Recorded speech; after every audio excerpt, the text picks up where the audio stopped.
All right. Well, thank you. I know I have spoken, reached out probably a little time ago. So forever grateful that yourself making this time. Sure. Um, would you like to tell anyone who might be listening who you are and what it is that you do? We'll take Let's all the see. time in the world. Professional troublemaker, shit stirrer, Uh-huh. all the above. I mean, I've been a product design slash UX consultant for the last 30 years of my life. I've been in design for 35 years at this point, going on 36, and it's all been an interesting path. Um, I was lucky. I always frame this as I was extremely, extremely lucky. I went to graphic design school in Kent, Ohio, tiny little town. And at the time, it was one of the top 5 design schools in the country. And it was hard. It was like just beyond brutally hard. And I will tell you honestly that I didn't appreciate it at the time the way that I do now. Um, Did you expect it to be hard, or was that something no, evolved and you thought, no, "Whoa." I didn't know what the hell I was doing. I mean, I was a sensitive artist kid growing up in a tiny town in Ohio. And I picked graphic design out of a catalog on a whim because I thought, okay, it seems artistic. I have an artistic talent, visual talent. And it sounds like something I can make a living at. Mm, So mm, it was, and my father was on my back about like, you have to decide what you're going to do with your life. mhm. So I was like, that. Right. And I went. And the most wonderful thing happened to me is that the very first instructor I had was a woman by the name of Katie Kennedy. She Katie was the most, Kennedy. she was the most fierce, passionate, driven human being I have ever met in my life. Awesome. Just love. I mean, pure love for everything she did, pure love for design. And she had a way of lighting a fire under people. And she certainly lit it for me for graphic design, visual design. And it's been burning. I mean, since that time, this is like, toward late 80s, I guess. Outstanding. And, man, I owe a debt to her that I will never, never, never be able to repay. So we were lucky enough to be taught design as a problem solving discipline where there was people on the receiving end of whatever you do. So even though it was visual, even though it was graphic design, the emphasis was on why did you make that decision? Why did you choose that color? Why did you choose that typeface? Why did you choose this imagery? Why is the layout like this? Mhm. Why is the eye being led through the screen in a certain way? And it was all about the people on the receiving end. And if you couldn't defend your work in terms of the people who were receiving it and understanding it and hopefully being guided by or informed by it, you were screwed. Okay. You could not ever say out loud, well, I just thought it looked right. It felt right. That's They would destroy you. I mean, it's so 50% of the people that went through this program failed. There were 2 reviews and the fail rate was like 54% or something like that. uh-huh. If you failed either review, your sophomore or your junior review, you got to take it one more time. And if you failed again, they politely suggested you do something else with your life. Whoa. So the standard was high. That's brutal. So the reason I frame it that way is because by the time I had worked for a couple of design studios and a very large ad agency, which was my last stop as an employed person, when this little thing called the internet came along, the World Wide Web came along, and people started designing more for web-based software. To me, what we started to call user experience or new media interaction design, to me, it was all the same stuff. Mm, And I still see it that way to this day. I mm. mean, all the things that I had learned about design, period, principles, theories, foundational stuff, all applied, still applies. It's still the way I do everything. So to me, it's a natural progression. So that's awesome, particularly the fact that you had an outstanding Mm, mentor, mm, guide, teacher, and reading between the lines philosopher yes. about the gorgeousness Yes. of what design could be, but even then, a very, very robust framework. Yeah. And every detail mattered. Okay. Nothing was too small or too insignificant to not deserve your care. All right. Let's put it that way. So fast forward a million years later as a consultant for enterprise organizations, and you know Mm, this, enterprise software is not sexy at all. It just isn't. I mean, on a surface, in terms of what most people consider, yeah, beautiful or well designed or whatever, but tiny details of this sort of on the surface, what seems like a very mundane user interface, for example, mm, or a mundane series of interactions. I think there's great beauty in that. I think that the tiniest things make a massive difference, yeah. and to me, it's all worth your attention. It's all worth your time. And that's how you make progress. It's a lot of tiny little changes stacked on top of each other. 100%. Right. But if I may, Mm-hmm. so that's when, if you like, the academia, the tutelage in a professional context started. Mm-hmm. What were you doing as a rugrat? Was it identified way back then? I mean, Ah, what was cool and fun? somewhat. Somewhat. I mean, it's an interesting confluence of things. My mother is very artistic. Yeah. Okay. But amazing visual sense in general. Huh, Was never a designer or anything, but I mean, she did floral arrangements on her own for a long time. She painted, she did crafts, she did all the interior design and arrangement of our houses were all her. Now, my right. father, on the other hand, is a master carpenter. He built a lot of the furniture that wound up in those houses, the cabinetry, the his Wow. brothers, his brothers built the house, designed and built the house. My uncle was an architect, built and designed the house that I grew up in. Very custom, very different, hugely artistic. Okay, we lived in a neighborhood of like typical homes, and then there was this thing. It was all angles and high ceilings and rough hewn cedar, stained gray on the outside. I mean, it was just a beautiful house. So I'd say that was around me in a way. You know what I mean? I kind of got the best of both worlds. My father was a process engineer at General Motors. Mhm. He's got 2 patents. I mean, With GM, just okay. yes. So it's just this weird confluence of things. So the technical parts of things always appeal to me, and the very artistic, emotional parts of things. I mean, still am. I mean, I'm a very emotional person. Things move me. Music from an early age moved me. I mean, I felt emotional listening to songs, Like and who? not all my friends got that. Like who? Everything. I mean, from the sort of classic rock stuff I was exposed to in an early age, the more proggy stuff like Genesis and Pink Floyd, Uh-huh. um, folk music like Bob Dylan, Joni Mitchell, jazz like you know Coltrane and the like. I was surrounded by people who were into all sorts of music. I mean, even things like Booker T and the MGs, Right, Green Onions. right. The first time I heard punk rock, the first time I ever heard Black Sabbath, like my head exploded. you know, Jimi Hendrix, Star Spangled Banner. I'm like, you can do this? And to me, it was all like, it was just more, right? I wanted more. So I have this weird tuning to certain things where I just sort of immerse myself in everything. And I grew up that way, and it's kind of an anomaly. I had a couple friends who were similar, Uh-huh. but my high school guidance counselor, I'll never forget this, Joel, because I've come to realize at approaching 57 years of age that this is my driver. When I was a senior, the deal is you go to your guidance counselor and you talk to him and he tells Uh-huh. you what you're going to do in college, right? And here's a career that's suited for you. Same this side of the pond, yeah.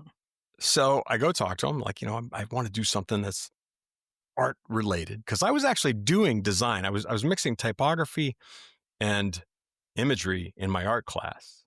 Sam Fatchman, my art teacher, just gave me free reign. He used to give me passes all the time just to come down and screw around in the art room. So I was So kind of important. doing visual design already, but nobody pointed me in that direction. Anyway, I say to this guy, I want to do something artistic with my life. I don't really know what that is. And he looks at me and he goes, some people are better off taking orders from other people. I I think your best bet is to join the army. I think that's the best route for you. Whoa. I was stunned, right? And after I got done being stunned, I was angry. So I stood up. I told him to go fuck himself. Left his Literally? office. Yeah, I did. I did. And that was that. And shortly after that, I picked out graphic design from the catalog, and the rest is history. So I'd been drawing on things since I was old enough to hold a pen. Like I was that kid in school who would draw on the margins of his tests. Yep. Like after I was done, I would finish the test and I Yep. would start drawing. And teacher was like, you're not supposed to do this. I was like, why not? Uh-huh. Uh-huh. Constraint? So What constraint? yeah, that's the long-winded answer to your question. What constraint is that's the right phrase for me.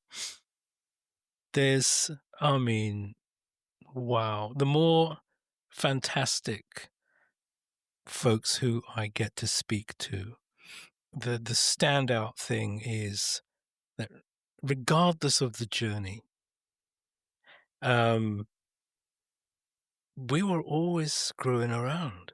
Yeah. We were always like sponges, Yep. soaking everything up, pushing boundaries, but still, by the sound of things, very, very receptive and yearning, I guess, for that placement, that Well, yeah, it's this like is the you space need a that you've place ended up in. you need a place to land, you need Yeah. a place to somehow channel all this because you've got it all. And it's just everything all at once, all the time. Yes. And you're like, what do I do with this? Like you said, you want somebody to sort of come along and say, all right, here's how you channel this. All right, here's how it works. Yeah. And it's actually a little bit okay, it's funny out loud, but it's a little bit heartbreaking that career advisors back in the day um, Yes. just wanted to put you in a box and get you Yep. out of that room as soon as possible.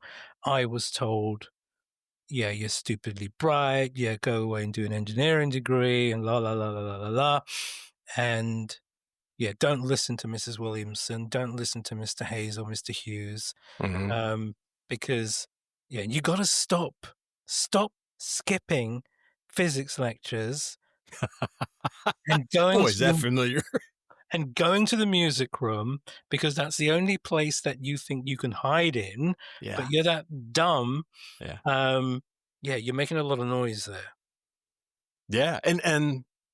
I'm hearing something there that makes me wonder if there isn't a parallel because I was one of those kids who, on all my performance reviews throughout grade school, if they did such a thing in college, it probably would have been the same. But in grade, it was always, has so much potential and just, doesn't perform to his potential, something like that. Like Uh-huh.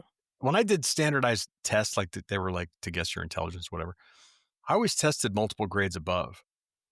But my thing was, if I was bored, Yep. I was out of there. I mean, in college when I was out, I didn't go to class. If it bored me, if I felt like it was too easy, if I felt like I was being spoon fed stuff like this, I'm out of here.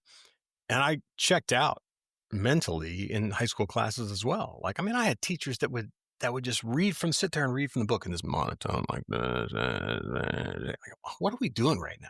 I mean, There's yeah, there's got to be a universal module for whatever teacher training happened to be back in the day, yeah. because as soon as you said that, hey, get this. Tell me if this is even Uh, remotely familiar.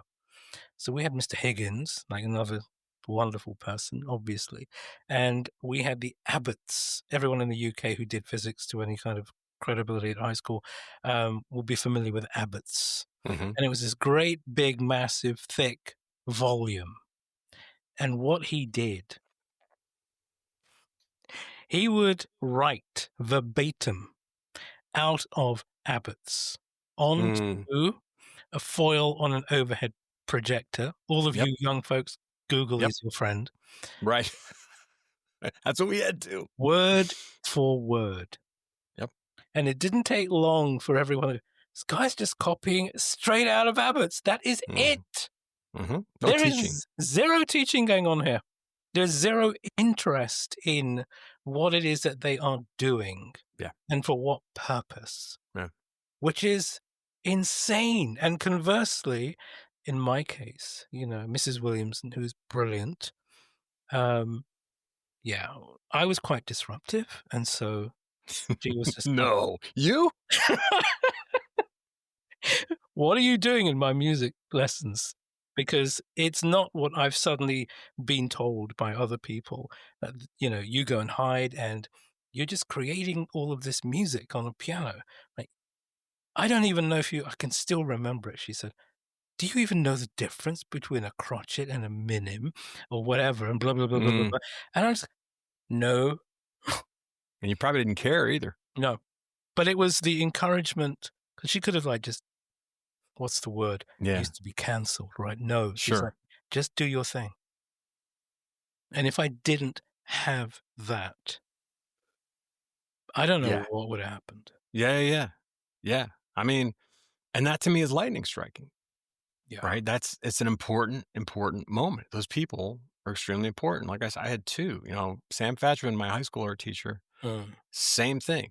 He would give us assignments. And I don't think I did this on purpose. I just did something else. I sort of wandered on the Yep. parameters or the constraints or the whatever. And he was just like, okay, just be you. Like you have something, keep working at it, keep doing it. He just encouraged the hell out of me. So then, like I said, Katie Kennedy was the second block, big block of that foundation. It was like, no, you can do this. Here are the parameters, explore and challenge, and don't be afraid to step out on the edge of the cliff and be willing to risk failure. And that Mm. was a first because you've been taught to play it safe your entire life because you grew up in a certain construct of, small townism, Italian immigrants, Roman Catholics, that list goes on and on. Uh-huh. Um, but I met two people who were all about rocking the boat, and I was like, okay, this is where I belong. And I mean, you know me to this day, like I have a problem with rules. I have a problem with constraints, especially when they don't produce anything that's worthwhile. It's not working. That's Blow it up. what is Who the point? cares? It's always like, what is the point? Right. It's Or fear. And fear is behind that is my, I'll go to my grave saying this. Fear is behind people who live by protocol, who live by rules, who live by process, who say, well, this has to go this way. If it's not this, it's not real UX. If it's not this, it's not agile. It's not like who gives a shit? Okay. Jesus Christ. I mean, is it working or is it not? Like, who cares? Why does anybody care about this? I'm still that like 10-year-old kid. Like, I don't get it why anybody cares. you have to care. People have to kind of at least tell you it's shit. Um, and if you can't hear that, that's a development area right there. Mm-hmm. You know, um, so that's incredible. Really, really is to having exposure to, yeah, this universe of, Yeah. okay, I'm gonna try and just see what happens. And then it entered a sphere of, actually, there might be some rules here, but you know what? You can know the rules, but it's absolutely fine to bend them also. Yeah. Let's see how far we can bend these rules, Yeah. Yep. but still maintain that ethos of I'm actually creating.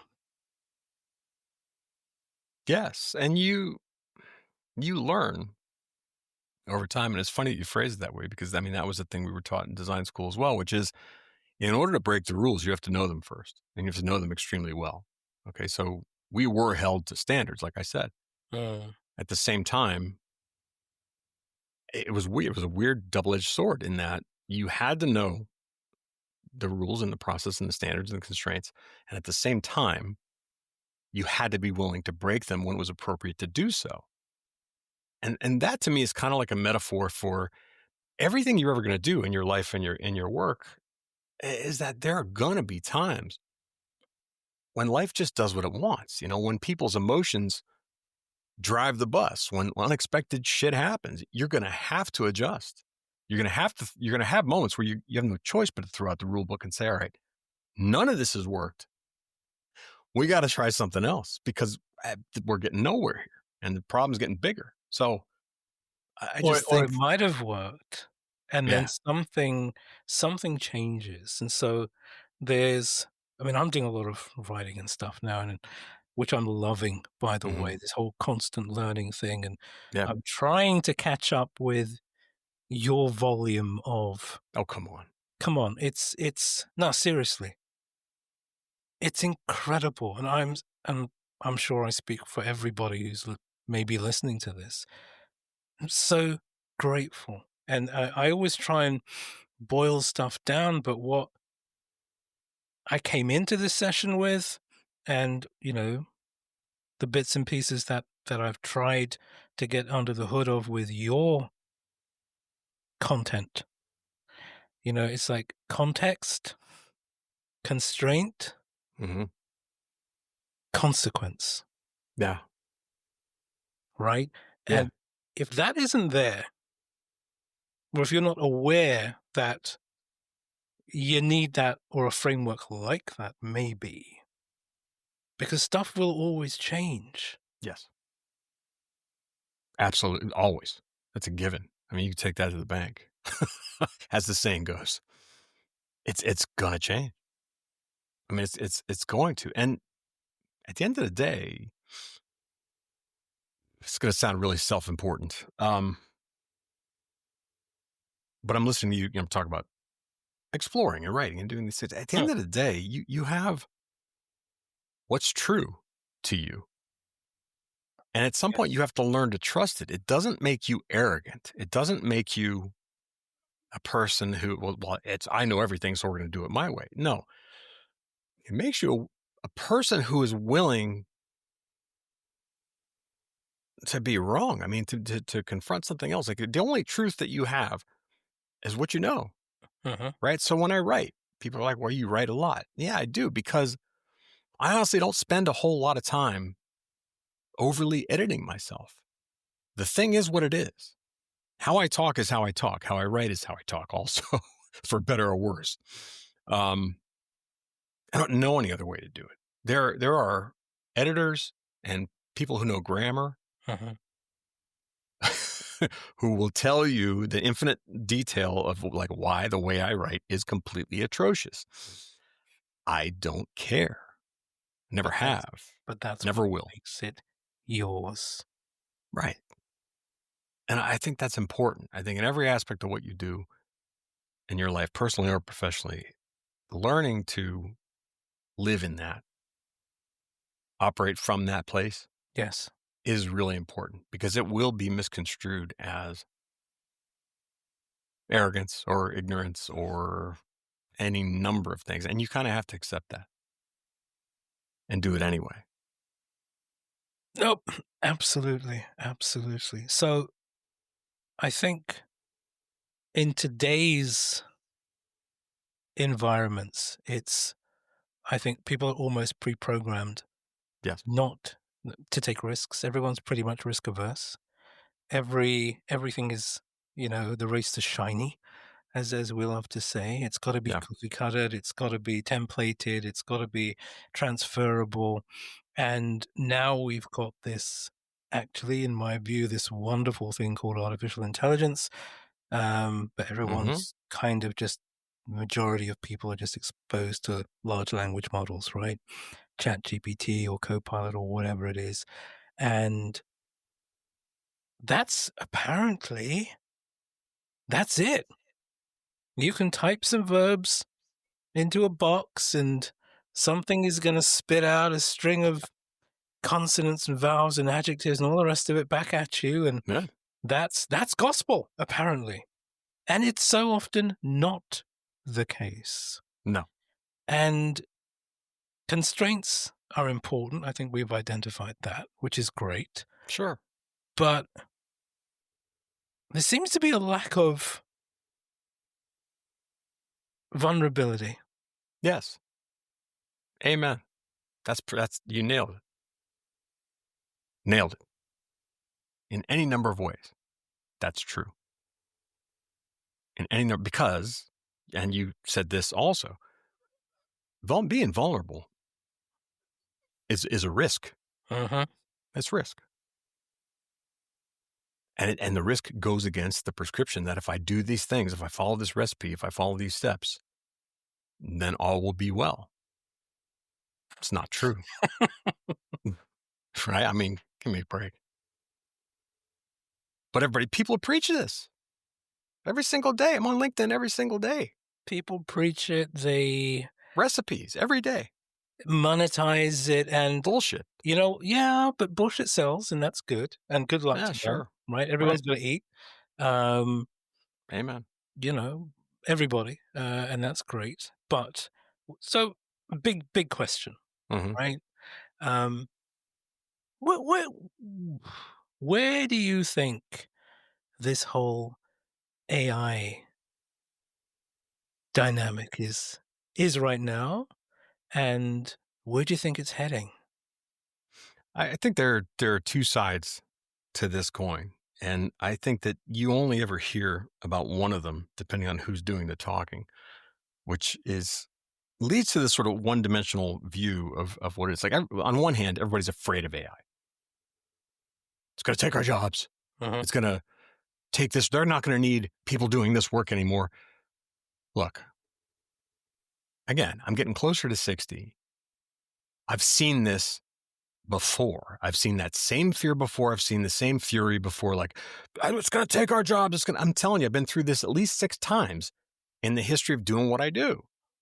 It's never been true. It's not going to be true. Now, by the same token, people who don't use and embrace AI to some degree, I think probably will get left behind, but that's like anything else. Uh-huh.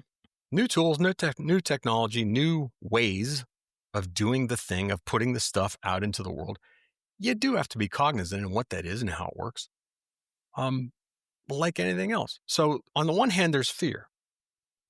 On the other hand, there's all these people who are just diving in and embracing it and using it for everything.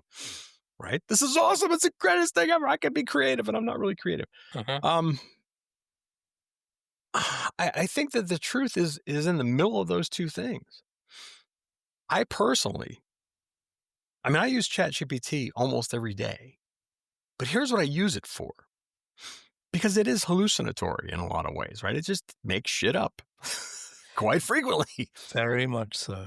But I'm a solo practitioner, okay? In most of the things that I do, I'm a team of one. You know what I mean? I'm creating content, I'm creating workshops, I'm creating curriculum. I'm working on 2 books right now. Uh-huh. I use it like another person in the room to bounce things off of, to help me get unstuck. Like a lot of times I have pieces. I'm not one of these people who, when I create anything, whether it's a course or a workshop or a book or whatever, piece of music, Uh-huh. I cannot sit down like I'll do an outline first and I'll figure out what it is that I want to say. And then I'll go about doing it. No, I'm the sculpture trapped in the stone kind of guy where I keep hacking away at it until it tells me what the hell it wants to be. For better or worse, that's always how I've worked. And I don't know any other way that works for me. So a lot of times I get stuck. I have 3 pieces of something. Uh-huh. And sometimes I don't know how they connect. I feel like they do. On some instinctive level, you're like, okay, this kind of works with this. So I'll throw it at ChatGPT. I've got these 2 pieces. I know there's a bridge here. I don't know where it is. Can you give me 3 possible bridges between these 2 pieces of content? Uh-huh. And it will. Or sometimes I'll ask it for 6 because I know it's going to go off and be crazy. Even if all 3 or all 6 of them are garbage, it's enough to get my brain unstuck mm, and go, I see it now. Okay, that's where it is.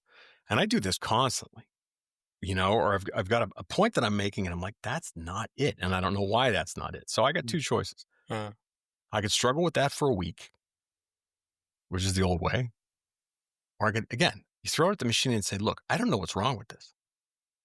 Like, give me some ideas here. And again, it'll spit some stuff out. And whether it's right or not, it still helps me figure it out. Now, I've done that in a matter of minutes as opposed to a matter of weeks. So the consequence is I can create a lot more because I can move all these stupid roadblocks out of my way. mm, I make it do the very mundane things that I feel like I don't want to waste my time doing anymore. I've had it organize and categorize and prioritize ideas. mhm, You know what I mean? Make me a list. I don't like that stuff, and I'm not good at it either. Organization is not my strong suit at all.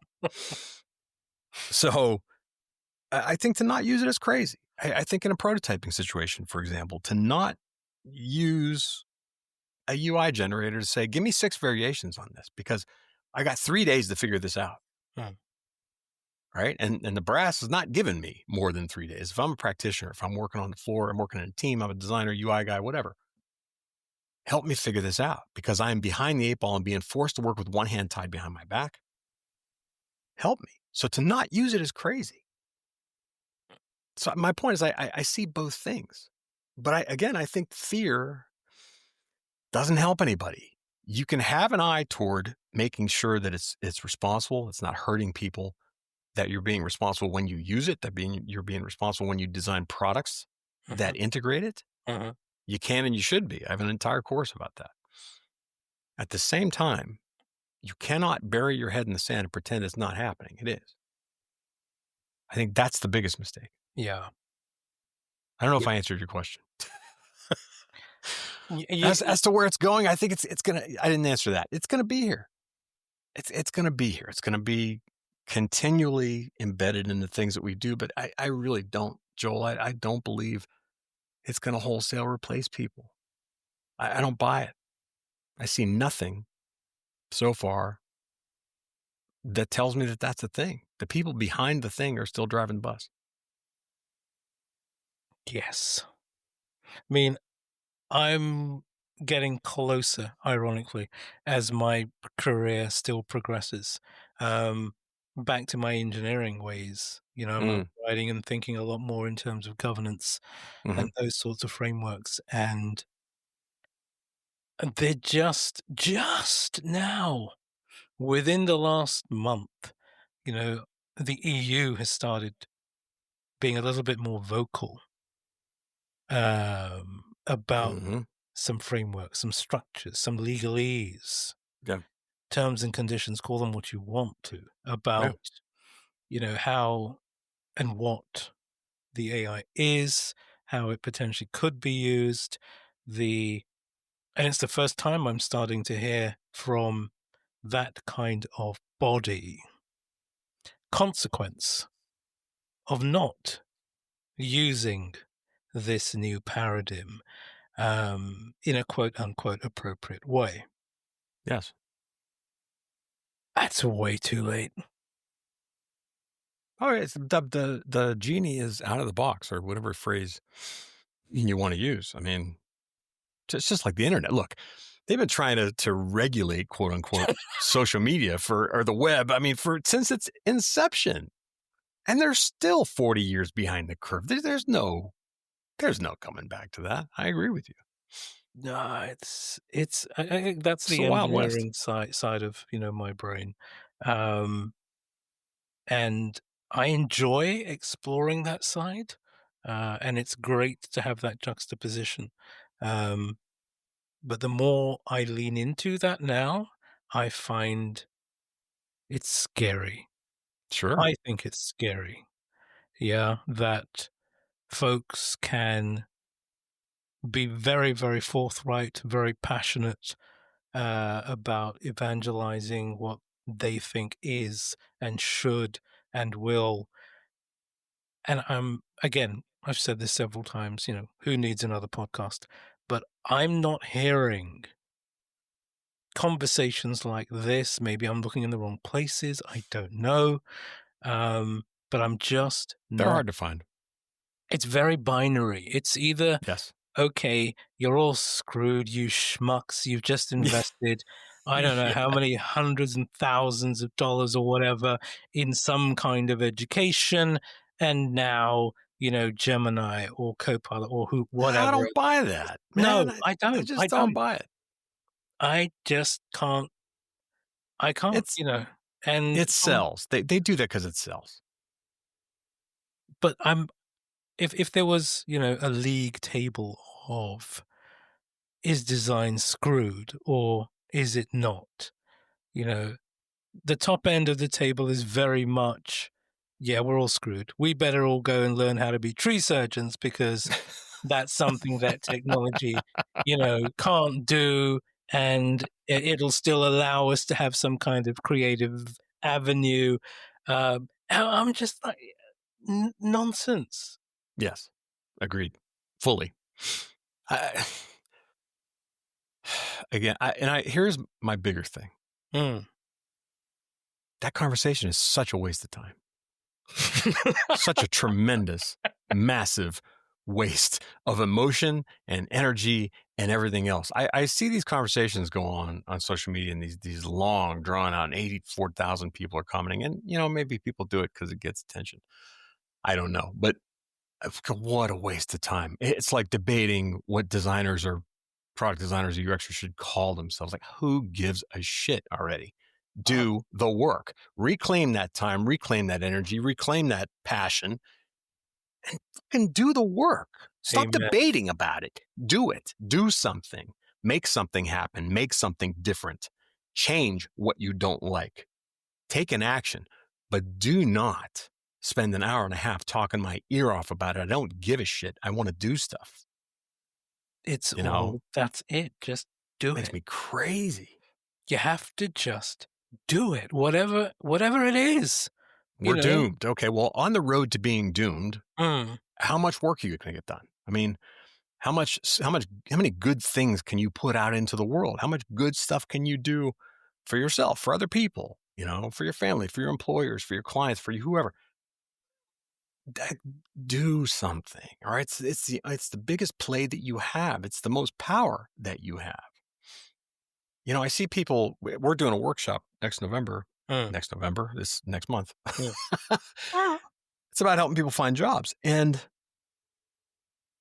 there's a lot of the same thing in that. Okay. People bend themselves into these ridiculously shaped pretzels because they're like, well, I have to be this because the job posting says I have to be this, this, this, this, and this. And the job posting is full of shit. Okay. They It always needs have to, been. yes. And it's worse now. So instead of saying, all right, wait a minute, here's me at this point in my career. This is what I'm absolute best at. This is what I'm better at than most people. Here are the skills that I have, and here's the proof, right? Here are the things that I've accomplished that I'm damn proud of. You have to lead with yourself. You have to lead as if we call it a value category of one. Mm. Rajiv and I. And it's the right phrase. You have to put yourself out there like, I am something that you are not going to find elsewhere. And I think that applies to everything you're ever going to do in your life. That is so important. You have to be you. It's so important. I'm always coming out with some kind of strap line, whatever. Um, Smiling is the only currency worth anything. And if whatever Amen. it is that you do doesn't even make you smile. I had this big old thing. I was having an Mm, impromptu gathering in India, like, I've been trying to do for quite some time, and increase that frequency. And there's a CFO randomly turned up from some mid-sized company. He said, what do you mean smiling? Nobody cares about smiling. What is this rubbish you're telling people about smiling? And I says, uh-huh, okay. So when your company, whatever it is, and excuse me that I don't know, but when it tanks and your hmm shareholders are chewing you a new one, Yep. are you smiling? Right. And conversely, when you've hit whatever profit target you've set yourself and whatever, blah, blah, blah. I think you are going to be smiling, right? And then Yes. suddenly everyone around the room just like turned around and looked at this guy. He didn't get it, No, some people don't. right? But weeks later, called me up and said, I think I understand now. I said, well, Mhm. great, good. And we talk quite regularly now and all of that kind of stuff. And he's helping me out with, okay, this another conversation perhaps we can jump into a bit. Mhm. This mirage, in my view, called the table, a la John Wick, no less, right? Yeah. You've got to have a seat at this table. Like, no, you don't. No, you don't. You so don't. Yeah, I agree. And Bob Powell, bless him, he came out with it. Joel just makes his own. I'm just kind of like, okay, you want to go with that? Go with that. But it's as you have said, Joe, it is about the work. Right. What are you doing? Where's the value that you are contributing to? Right. Yes. Why are you begging for a seat at the table? Why are you waiting for someone to hand you power? Why are you waiting for someone to hand you legitimacy? No, my thing, and I've said this out loud You from have. stages, you have to conduct yourself in a way that pretty soon they realize that you need to be there at the table. Okay. You don't, this whole, I need a seat waiting for, no, no. You need to conduct yourself in a way where they're like, holy shit, why are we not talking to this guy first? Or this girl, this woman, Whoever. this Yeah. man, this Yeah, yeah, yeah, yeah, yeah. whoever. Um, and that's kind of what I've always done when I have a client by day one. I mean, even when it's a prospect situation, I don't do the dog and pony show. I don't show portfolio. I don't show, like, we're not doing that. Okay. At all. What we're going to do, if you're spending a half hour with me or an hour with me, we're going to work. And that's giving that time away, right? When I try to get a client, Huh. because I need them to understand what it's like to work with me. And they need to see the value in that. To me, that's the only currency that I have. So we dig in, and I'm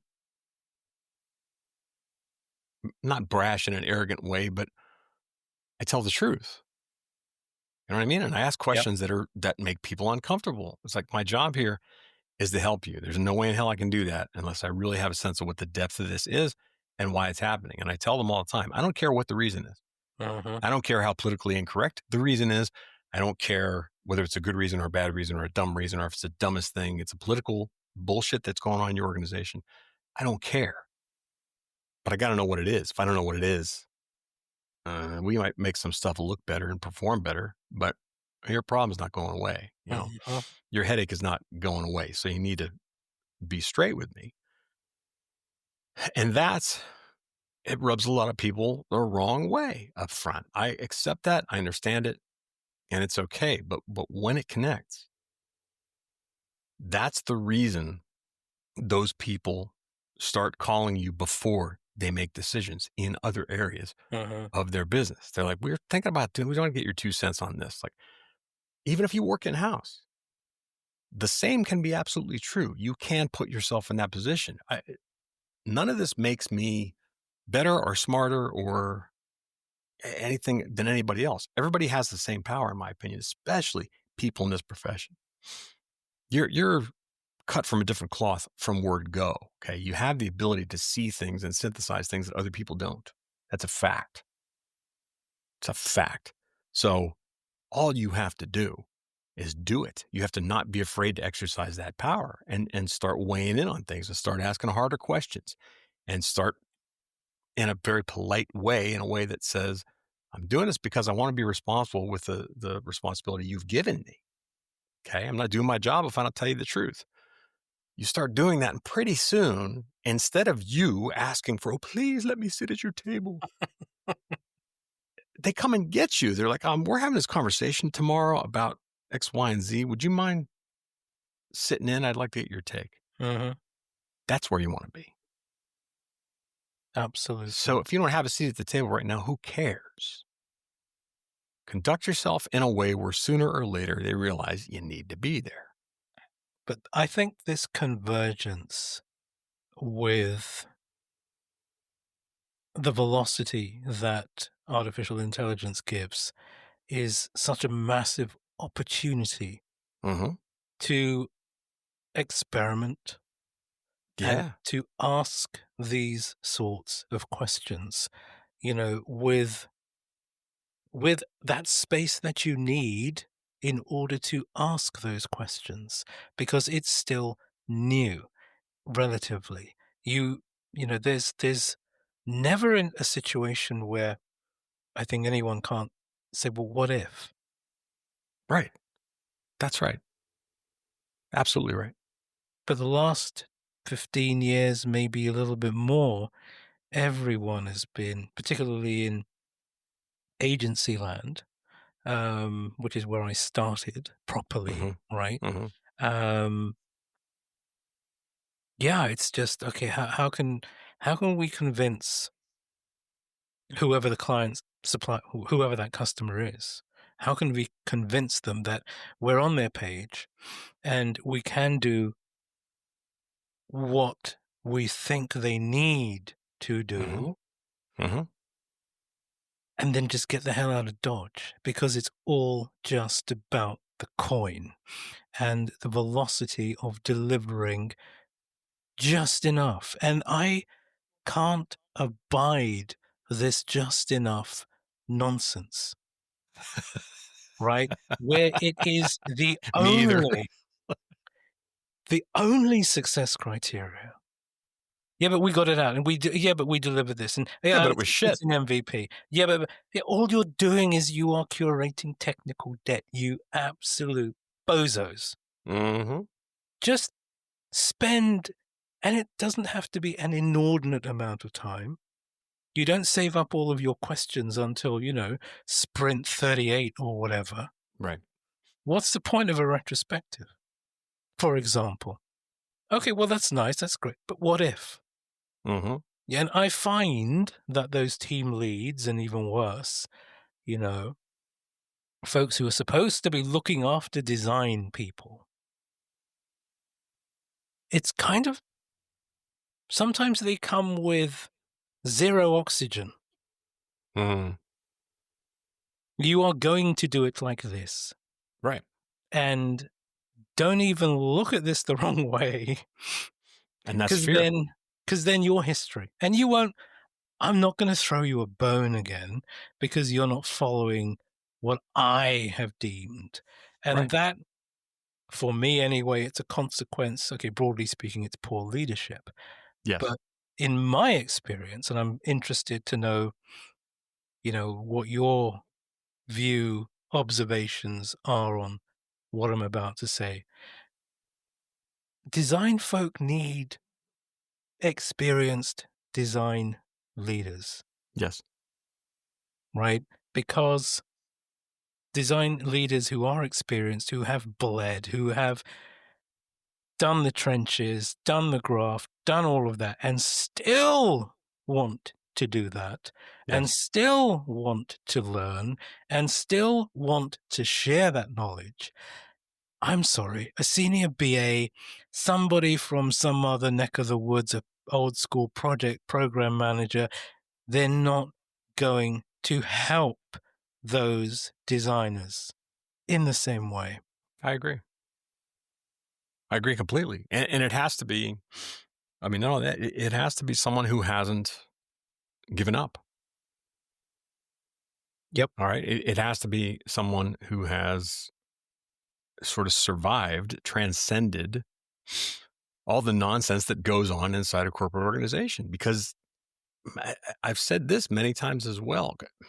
Corporate entities are set up, are built, designed purposely with diametric opposition is kind of part of the makeup Yes. because everybody's fighting for their territory. Everybody's fighting for their piece. Everybody's fighting for their budget. Everybody's fighting for whatever. Yep. Okay. It's get more than two people in a room. You have politics. It's unavoidable. So Correct. you have to have somebody who's been in that environment, like you said, knows the territory from a designer or UX perspective, gets it, lived it, and has been able to navigate that territory and find a way to function and be able to sort of run interference. And I've been privileged to know a couple leaders that I've worked with in the past who are absolutely that, and their people are flourishing as a result because they're not afraid. Okay, like your example when someone says, "Well, no, I know what's needed. Here it is. Go do it." There's a lot of that. Uh-huh. And that comes from fear. That is somebody who's afraid for one way or another that things aren't going to go a specific way. And they feel like that if they take their hands off the wheel, the car's going to spin out of control. Like for some reason, it's my responsibility and I'm going to tell everyone what to do. Product managers have a lot of that because the pressure on them comes from all sides. Correct. They're getting it from everybody. Right. So they're like, okay, look, if I'm going to live and die by if it's my head on the chopping block, then I am damn well going to do what I can to drive this bus. So I don't blame any of these people ever. VPs of product are in the same boat. Their head is on the chopping block one way or another. Your only play is to find out what that is and why it is and what the hell they're so afraid of. And so again, to your point about an experienced design leader, it takes somebody either being willing to ask these questions or pushing the people in their team to ask these questions. Say, look, you got to find out what this is about. Uh-huh. You have to be willing to speak up and say, okay, tell me what you think is going to happen if we don't do it your way. What's the consequence? What are you afraid of? What's going to happen if we don't do it your way? What's going to happen in your mind if we do it your way? What's the outcome you think you're going to get from that? And you make it a point to say, I'm not asking you because I'm challenging you. I'm asking you because we all need to be rowing in the same direction here. So I want to make sure that anything I do contributes to whatever this goal actually is. I want to make sure I'm helping you get there. But I can't do that unless you tell me what it is. Yeah. It's not enough to say, well, it has to be this way. No, that's not a complete answer. If you want people to work to your desired outcome, you have to tell them what it is. But it takes maturity and it takes bravery and a certain amount of courage to ask those questions. So again, back to your point, I think the reason teams suffer is because there's no one in their direct sphere of influence. There's no leadership at that mid-level, either doing that, asking those questions, or encouraging them and supporting them and standing behind them and protecting them enough to ask those questions. So I completely agree with you. And design leadership, I think, I could be wrong, but it's just a sense I have over the last 5 years in particular, it seems to be waning, where there are less people in leadership positions. There are less people in VP and director type roles now. Now it's kind of like, well, no, design's going to live under engineering and it'll be fine. Not really. Why do you think that is? Okay, let me try and frame that in a better way. Apologies. That's Do okay. you think that's just a cost measure? Do you think it's okay, so we've suddenly discovered DevSecOps or whatever, if you're, working with IT guys closely, and this is what we prefer. So is it cost? Is it existing operating model? It's all those things. It's all those things. It's economic reality Mm, of, and I don't just mean this moment in time. I think that where business has increasingly gone is the ratio of risk to reward and the landing spot that any company has for getting it right is really tiny. And it's getting smaller. Okay. and it's moving. Yeah, always, always, always, always. So you've got that. You got this area of massive risk where you could get it wrong at any moment. And you're like, we got to be leaner. We have to be more efficient. So it's economically driven. It's cost driven. We can't afford all these people in these positions. So where do we consolidate? Nobody knows anything about our profession in the first place. It's still, to this day, as much lip service is given to product design and UX, we are still seen as an expense as opposed to an investment by and large. So it's the fact that nobody internally has been brave enough to turn product design into a cost driver. I think that our profession in general does a really shitty job at addressing the business side of the house. Mhm. And talking about the business side of the house, we are so busy being superheroes and advocating for users and all this wonderful shit that we forget that those users don't pay our checks. Okay. A business does. Those people hired you for one reason only, and that is to further their own ends. You can love that. You can hate it. I really don't care. It's true. It's the reality. It's why you have a job. So to completely ignore the business side of the house, and we're taught this, we're taught to do that. We're taught to ignore the business side. It's reinforced every day on social media, in books, courses, speeches, lectures. Nobody talks about it. I don't understand why. And you know me, this has been my Mhm. rallying cry for Mhm. several years now. Uh-huh. You ignore that at your peril. You need to start talking to these people about what the hell they want and why they want it and what they expect to happen. Because otherwise, they do see you as an expense. They don't see where what you do connects to the things that they need to make happen. They don't. 100%. 100%. How would you suggest we frame that conversation, though? Start Yeah. speaking a different language. Okay. I cut you off there. No, it's okay. We're I'm having a excited. conversation. We're having a conversation. It's all good. You need to, I say this all the time, but you need to take off your UX badge, your product design badge, your tribe kind of thing, right? No, you're part of a larger ecosystem.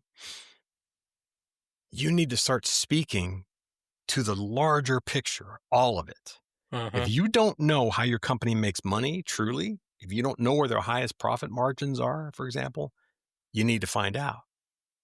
I've lost count how many people I've coached one-on-one in the last 3 years in particular, because for whatever reason, this is ramping up this way. It's like I'm Mhm. getting more and more of these conversations where people are like, everything I push for, they say no. No research, no iteration, no product design work. We're just checking boxes. And I say, well, give me the lay of the land. And they'll tell me that they're working on one product line. The company has 6 different areas of products and services. Mhm. And I say, well, what's the margin of the product you're working on? Profit margin. I don't know. Oops. You need to find out, because if it's low and 4 of those other lines, if yours is like 3% or 8% or some ridiculous number, and the others are 30, 40, 60%, guess where the money's going? It ain't going to you. It's not going to you. No one's investing a ton of money in a 6% margin product. All right. It may be a loss leader for all you know. You got to find out. You got to find out what's driving the bus. That's why I'm going to go on a small tangent. Go. I have to. This whole thing about service design, when this came about, Uh-huh. it just made my head explode. And it sort of raises my blood pressure. Not because I don't believe in it. I do. Absolutely. It's not different from product design. It's not different from UX. These are the jobs that we should have been doing all along. Okay. All that extra stuff that happens behind the curtain, behind the scenes, Mhm. is all part of the deal. It's all stuff you need to be aware of. It's all stuff you need to know. It's all stuff you need to understand. You don't have to master it all, but you got to be bringing those people into the conversation, because it has profound effect on whether someone says, yeah, we can do another 2 weeks of research, or yeah, we can do another week's worth of design iteration. Everything affects everything. You're going to continue to propose stuff that, to the people you're proposing it to, is the craziest thing they've ever heard, because their context is very different than yours. And they have a broader understanding of how the business operates than you do. We have not been encouraged to do this. Service design was the first time I heard anybody say explicitly, all this other stuff that happens backstage, it's important. It matters. You can't just solve a problem up here. You got to solve it everywhere throughout the Uh-huh. chain. Now, Uh-huh. back to my roots. I have always done it that way. Always. To me, it all matters. I want to know about all parts of everything because to me, everything is an ecosystem. Everything affects everything. So it kind of bothered me that we made this a specialty. Like, no, if you're a service designer, you do this work. If you're a product designer, you don't. If you're a UXer, you don't. Bullshit. If you want to be irrelevant, you don't. Mm-hmm. All right. And this gets me into trouble. Every time I say this out loud, people line up and be like, everybody thinks I'm insulting them in some way. It's not my intent. Could it not be a consequence of discipline maturity? Well, yeah, in any number of ways. Because, Tell me more about that. well, Tell me where your head is. unfortunately, we as designers, we have a propensity to shoot ourselves in both feet with an elephant gun, and Yes. particularly how we don't articulate what it is that we do, Yes. where it is that we add value. And I think and I'm being generous here, in our attempts to get to a point of folks really need to understand the value of everything that we do because we are important and there are Sure. many, many, many elements to us. You might think that a designer is a designer is a designer, but you need researchers, you need service Yes. designers, you need product designers, you need copy and content people, you need accessibility specialists, you need all of the above. And organizations, they might be lucky that they stumble across somebody who is that ubiquitous unicorn, very, very stupidly rare. But even those folks will tell you, yeah, I need speciality, discipline, Yes. X, Y, Z. And So and that here's the service thing. design is bubbling up, right? And people are kind of going, oh, I didn't know. Oh, service design, that sounds cool. But then when I've spoken to them and I've asked them, well, why does service design seem cool to you now? And the response 99% of the time is, oh, because those are the people who understand everything. Mm-hmm. I said, okay, they can understand or they should understand front of house, back of house, and everything in between, right? Mm-hmm. But they're not necessarily going to be the people who are going to help you engineer that, who are Correct. going to cognitively give you a process which is going to work for hopefully 80%, if not more, of your targeted user base, etc., etc., etc. And I've still to meet a service designer who is as awesome as amazing illustrators. So everyone's got to come in and out, and do their bit. Right. Agreed. You know, that's just how it is. And I think, unfortunately, as designers, and particularly folks who like to say, I'm a design leader, or yeah, what is that group doing about untangling this god awful mess that we have allowed to manifest? And see, you just touched on another thing. Okay. And here's where I'm going with all this tangent.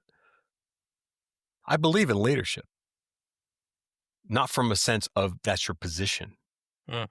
I believe in leadership from the point of everybody should, in one way or another, be leading. If you're tasked with a certain job, your role is kind of to lead the way.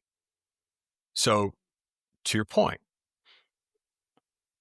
I have always found myself in positions where I'm like, okay, we need attention in this area. We need, like, you remember information architecture when that was Mhm. you had information architects. So here's this problem is an information problem. It's a taxonomy problem. It's an organizational problem. It's a content problem. It's a risk reward problem. We know what we're gunning for, but we don't know why. And we don't know for sure that people want this or need this or will be willing to use it. That's a research problem. We have this great idea, but so far we've got evidence that the team we have in front end development and engineering Mhm. doesn't have any experience in that area. We need at least a couple people who've done this kind of thing before to figure out whether we can pull this off. So you're always going to be calling in specialists, right? But your job still, to me, at the end of the day, is to be well versed enough in all those areas. You don't have to be able to do it. You have to know why it matters so that you can say to people, here's where I think the issue is. Now, we can tackle this part of it because it's what we do, but we need somebody who does A, B, C, and D. My problem with the distinction is that it sort of absolved people from having that working knowledge of those other parts. It's just like when I was a graphic designer, you had to learn how a printing press worked. You literally had to learn how ink went down on paper, how plates were made, how registration happens, right? How you have to go on a press check to examine the press sheets as they come off for alignment and all sorts of other things. Was that work that we were ever going to be doing? No. But it changed the way that you designed. Once you understood how these other parts worked and what the limitations were and what the challenges were and how what you do affects their world, you do what you do differently. Okay, we live in a multidisciplinary world. We've got front-end developers and slash designers, because a lot of times that job is conflated. You got mid-tier logic programmer guys. You got hardcore engineers. You've got database architects. You have content people. You have researchers. You have statisticians. You have business analysts. You have, marketing people and product managers. Everybody has these specialties, as they should. But you need to be aware of all those areas. And people say to me, well, that's a tall order. Forgive me if I don't care. You have to broaden your perspective. If you're going to be relevant in this particular climate we find ourselves in right now, you don't have to be able to do it, but you need to be able to speak to it. You need to be able to spot when there's a problem somewhere else that's affecting your world, right? Or that's preventing you from convincing this executive that this is the work that needs to be done. If you can't speak to it, you don't have a hope in hell of having those productive conversations. You're going to be relegated to, just make it pretty. We'll let you know when it's ready. When it's developed, when it's done, you could make it look better. You'll be that person the rest of your life. It's unfair, but it is, it's still the truth. At the end of the day, it's a relationship.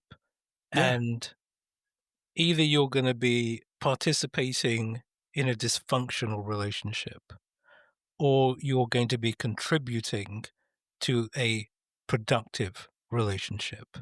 Yeah. And I agree. That fear that you've so eloquently put out and defined in various guises during our conversation, that's a big challenge. It's a big, big, big challenge. Sure. I think folks, particularly these quote unquote leaders, stop it.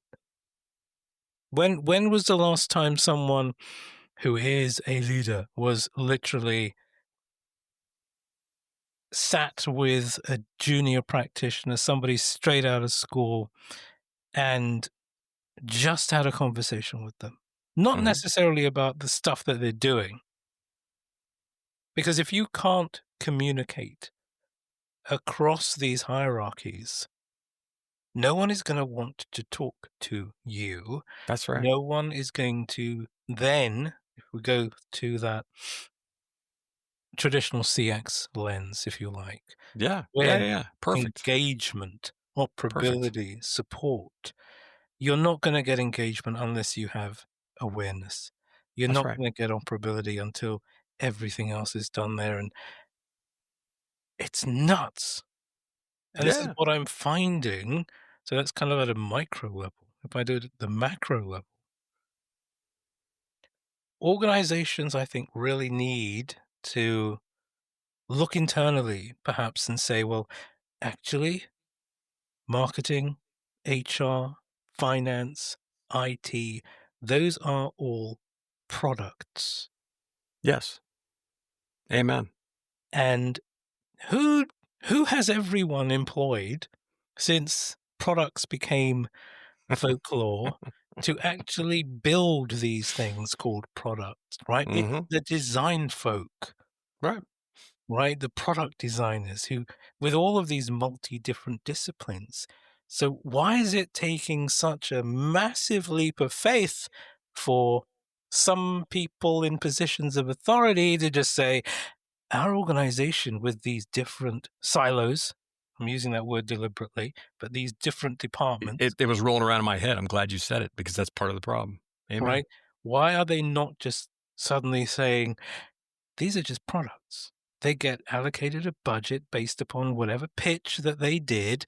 And now I'm the CEO and I've told my shareholders and I've put all this pressure on myself and I have to deliver this now. Hmm. But you're not treating those disparate entities in that ecosystem as products.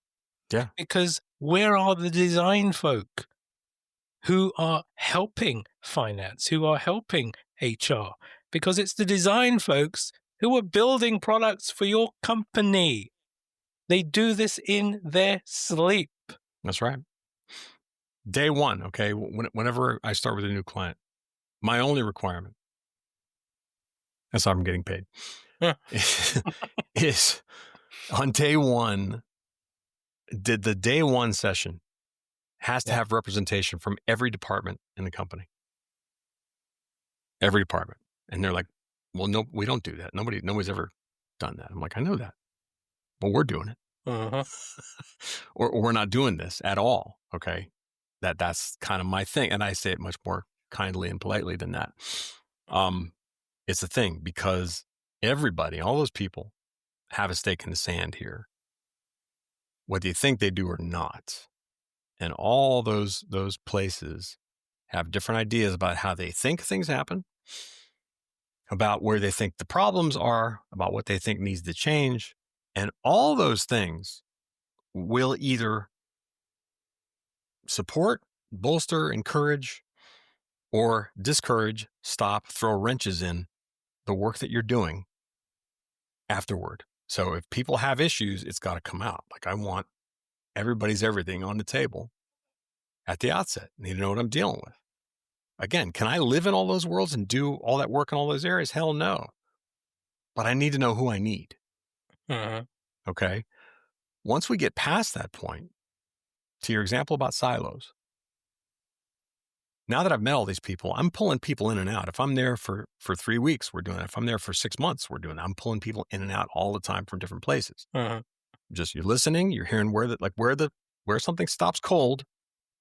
Why is that happening? Well, because so and so has this mandate that all right, can we get them in here tomorrow so we can talk about this? Database architects. Uh-huh. I've lost count how many times I've said, well, we really need to get one of the database guys in here. And 3 people look at me like, why? Why? Because we're making decisions about data and how we stand things up on the screen, and we don't know the first fucking thing about how this is architected. Uh-huh. So we could make up stuff all day long. We don't know if we're right. I need to know what the limits are here. Get them in here. I always, on almost every engagement, we have a developer or 2, and sometimes a lead, sometimes just a tech lead, sitting in the room. And 9 times out of 10, that person is literally sitting there prototyping things as we talk about them. Yep. Yep. And they turn around and show me, well, okay, that won't work that way, but we have a module that does this. And I was just messing with it while we were sitting here. And if I customize it, I can kind of get it to do this. What do you think? Look at it, talk about it. Yeah, you know what? Good enough. Check that box. Onward. We just eliminated 3 weeks of work. Yep. 3 weeks of expense. So again, if you're going to present your value as a designer, you're not going to do so in a silo working by yourself. You got to make it clear to a number of people in a number of different places that what you have to offer is up here. It's your vision. It's how you think about things, right? It's how you make progress. It's not just about getting the design right. It's also about doing things that make financial sense for the company. It's about being efficient. It's about lots of things. And that to me starts with collaboration. Unless you're in the same room having those conversations, it's not going to happen. Like, I don't believe in the 2 week sprint separation between design and development. I Uh-huh. think it's garbage. I think it's the dumbest thing anybody ever decided to do. Every 2 weeks, both sides are surprised. Design's surprised at what dev built. Dev is surprised that design come up with something that's going to take them 6 months to build. I mean, if people were honest, right? I mean, Stupid. how whoever's listening to this, yeah, how often do you religiously abide by Agile Manifesto and have retrospectives that are meaningful? Yeah, how about never? Yeah, yeah. Can I vote never? And, it's just crazy. It Right. is just absolutely crazy. So But again, this you whole said silos, see, and that yeah, made me think of this because you're absolutely correct. All these people working in isolation, it's not helpful. I mean, there's a million and one reasons. I mean, I've tried to get under the hood of it. I mean, one of the reasons that I went to, build a capability in a great big energy mega corp, Hmm. um, I wanted to get, under the hood of a lot of things, Yeah. and I thought, "Okay, you've done it at different sizes of ecosystems. This is the biggest one by a country mile. Um, where where are the fault lines? Hmm. Because if you can identify those or try to identify those, then that's going to help. Regardless of how long I stay there or not, it's so important to understand how ecosystems have relationships with one another and Yeah. the rules around them and the outcomes of them. And which is why then I came out with this, and I'm sure I'm not the first person, you know, think about design as the ocean because everything needs to exist in and the ocean, Hmm. whether it's coral, whether it's whatever, fish, and then you got the sharks in there. And then you Yeah. got these crazy Yeah. humans who like to put themselves in some kind of convenient bento box for the sharks. Um, Yeah. you know, and Exactly. and yet the ocean finds a way for everything to happen. What an analogy. I love this. Love it. Thank Dead you. on. Spot on. And for me, that's design. Hmm. 'Cause there's not one single element. It's not just the coral. It's not just the sharks. It's not just the school of whatever fish. Everything has gotta kind of know its place, know its tempo, Hmm. know its purpose. Where can I go for this? How can I do that? And where can't no, don't go there. Bad things are gonna happen over there. Right. Have an awareness of all those other things. Yes, and that Adjust what you do because of all those other things. I think your analogy is dead on. but Dead on. it's exactly and keep me honest here, Joe. Isn't that exactly what you've just shared with Yes. just, a couple of stories around, okay, I'm gonna go in and I need to talk with everybody. Yeah. And we're gonna try this and okay, what's the constant? Okay, it's a technical delivery. Okay, fine. We get whatever flavor of coda. Dude, does this work? Is this feasible? Can this, Yeah. and you figure out those tolerances, but as the designer in that scenario, you're instigating those conversations Yes. where perhaps before they were not visible. Absolutely right. Absolutely right. And that comes from, again, it comes from a broader, more holistic view. This is what I love about the ocean metaphor. Okay. Mm, If you I'll use a very easy example, okay? Because your metaphor is much better than this, but this is all I can come up with at the moment. If you are a smaller fish and you are swimming in shark-infested waters, Mm, you need to be aware that you are swimming in shark-infested waters. If you are solely focused on, well, no, I'm a fish and I do these things every day, and it doesn't matter where I am, I do these same things every day, and I do it the same way every day in every situation, no matter what part of the ocean I happen to be in. Guess what happens? You get eaten. So it's the same kind of thing. And I think that we are, from all these areas that I talked about before, social media is full of it. Okay. Conferences are full of it, books, YouTube videos. There's a lot of encouragement to quote unquote stay in your lane. Like, no, do you do your thing? Like, the world has to adapt to you. Ugh, it doesn't. You're living, like you said, in an ecosystem. And you need to be aware of everything else that goes on around you, and you adapt your behavior accordingly in order to be successful, in order to thrive, in order to have symbiotic relationships with the things around you. You have to broaden your perspective. You can't continue to be sort of navel gazing all the time, as this profession I think is very want to do, if you're going to succeed. It's bigger than you are. right. Again, I keep going back to your metaphor. I love it. Absolutely love it. It's perfect. It is perfect. There is harmony in all sorts of ways. And the reason it's there is because everything coexists on a level where there's some base awareness and understanding and behavior adjustment based on what everything else is doing, including the environment itself. Yes. And We're I not think, taught to exist that way. It's my job is, I feel like as a human being on this earth, my job has been to try and change that. It's my mantra, it's my but what I found is everything. folks like you and, thankfully quite a lot of others as well, you are creating ocean because you're bringing these disparate disciplines together in order to achieve purpose. And you can't achieve a holistic purpose unless the ecosystem is aware. Yes, that's accurate. That's accurate. Like And it's not I easy. no. Oh, come on. It's not easy. Don't get me A- wrong. Anyone who ever says, and I've had a few, oh yeah, design's easy. You just get your crayons out and whatever and la la la la Mhm. la.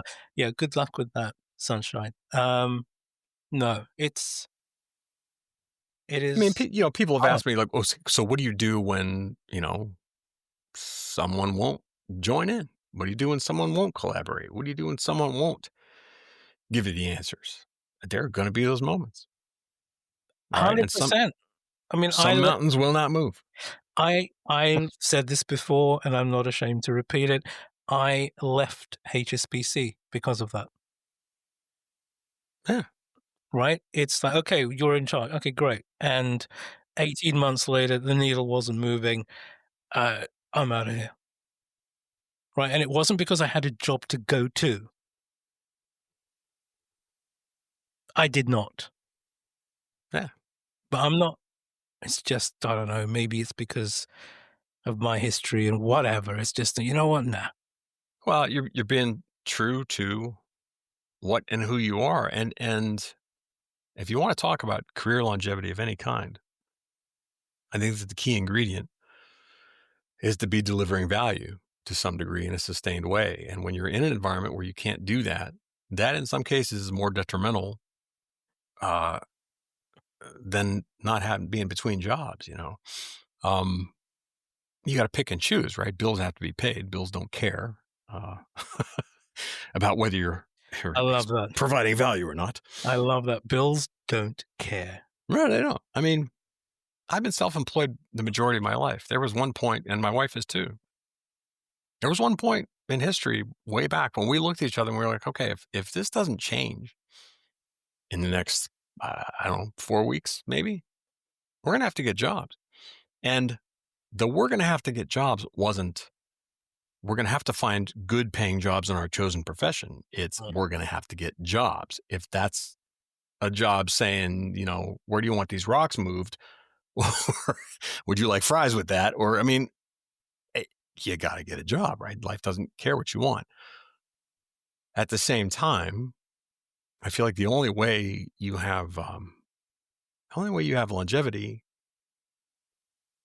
is if you play bigger in a way. Okay. It's all the things that we've been talking about in this conversation. You have to play larger. You have to realize that this thing is bigger than you are. And you want to invite people in sort of to say, look, we can accomplish a hell of a lot more Mm. if we're all rowing the same direction here. So tell me what you want. Tell me what you're after.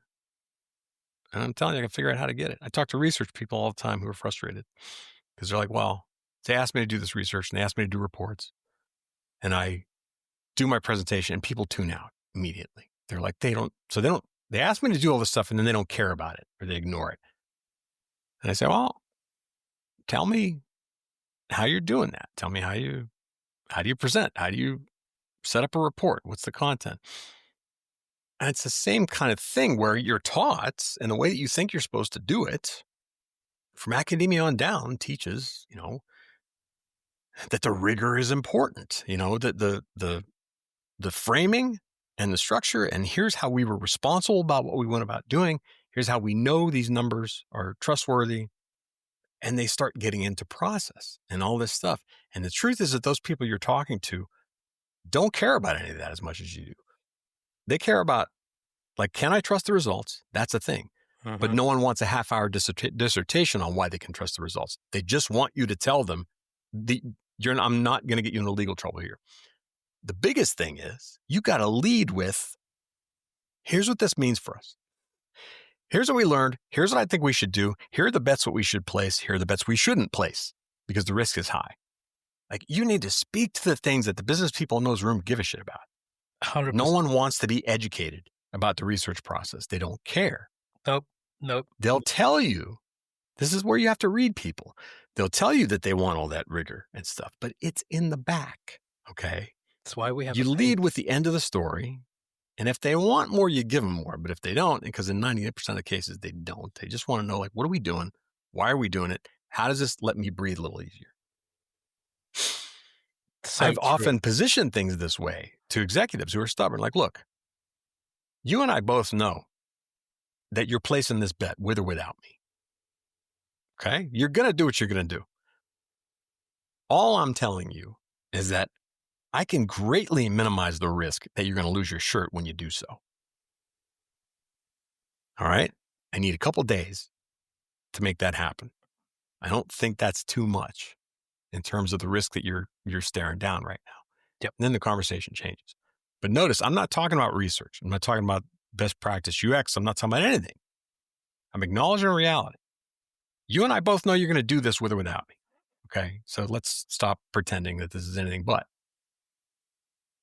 I'm asking you for an additional 2 days because I think that you're going to get hurt. All right. And here's how. So give me 2 days. Let's make a decision that you can feel confident about no matter what it is. Okay. I don't care which way you go. It doesn't matter to me. But I'm Awesome. here to help you. You're paying me to help you. And I think internally you have the same ability, the same power. You just need to break it down in a way where it's human as opposed to it being your job or your position or your profession or your whatever.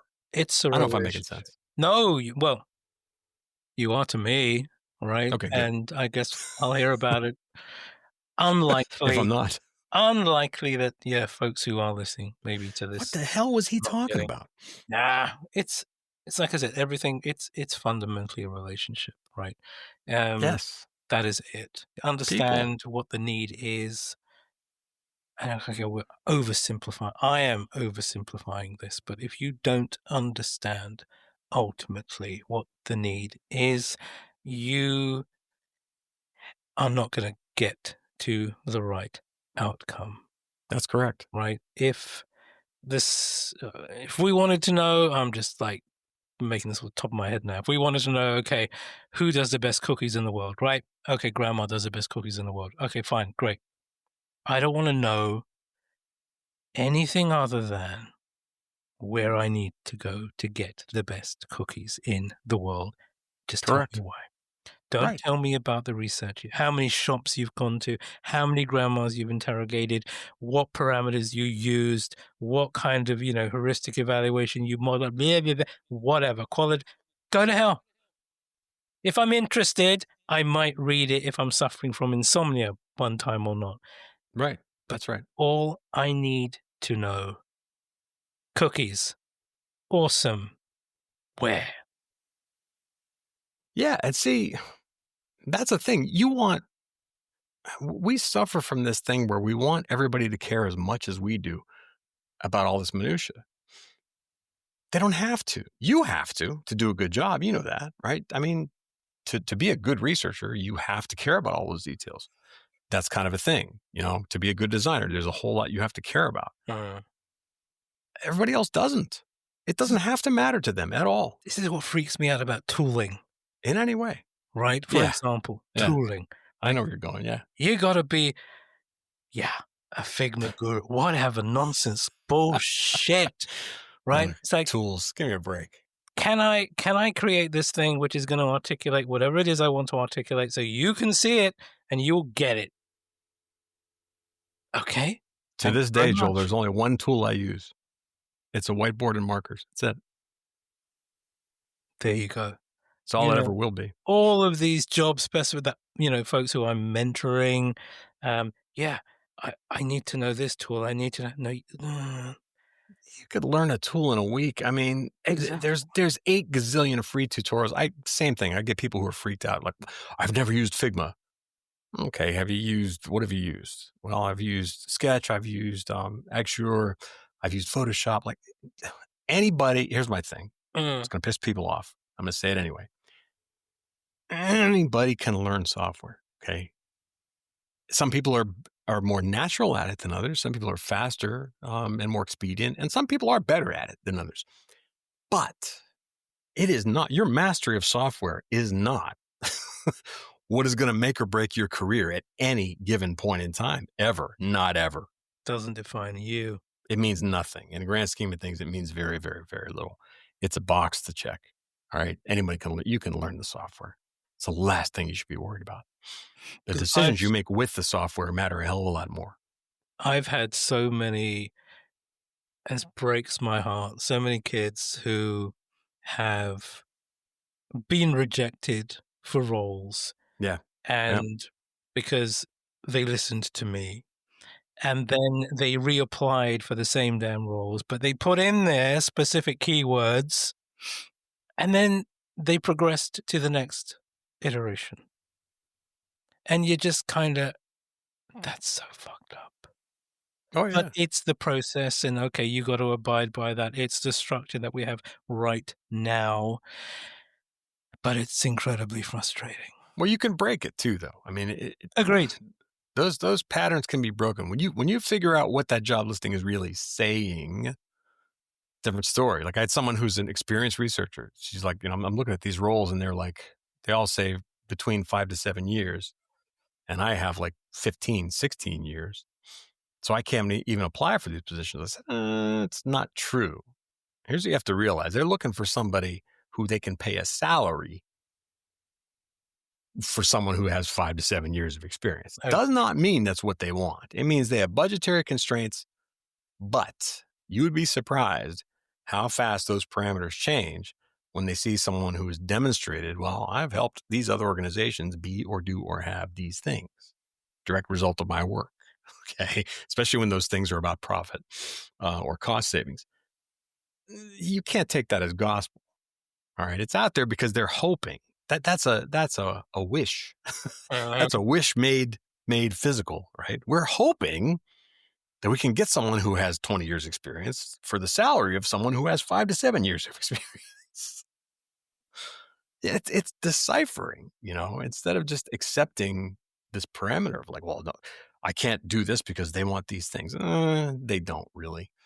Again, it's a relationship, it's a conversation, but you're having it Totally. via a couple of emails, right? Totally. Okay, yeah. And then that turns into a negotiation.